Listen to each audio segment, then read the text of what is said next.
आक्रमण कर कथा राहुल गांधी गतकाली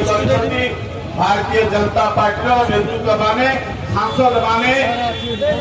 संसद प्रांगण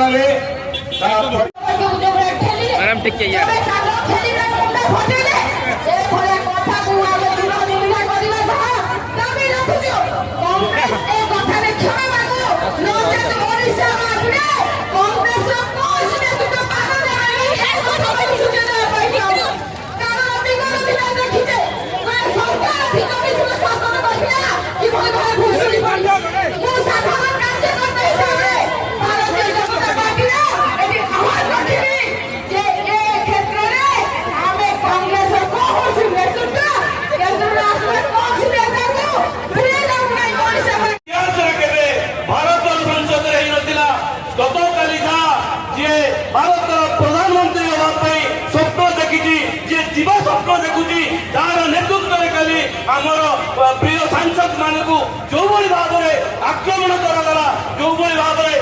आहत करागला भारतीय जनता पार्टी सरकार देखिए परिवारवाद गणतंत्र बहुत दिन चली पार नहीं केवल गोटे बापा परिवार लोक सामना को आसवे गोटे दलर मुखिया हे मुख्यमंत्री हे और प्रधानमंत्री हे से भारतीय जनता पार्टी के विश्वास रखी थाए भारतीय जनता पार्टी जी काम कर जी आगू जीव जार नीति थी आदर्श थी जी नेतृत्व नहीं पारुव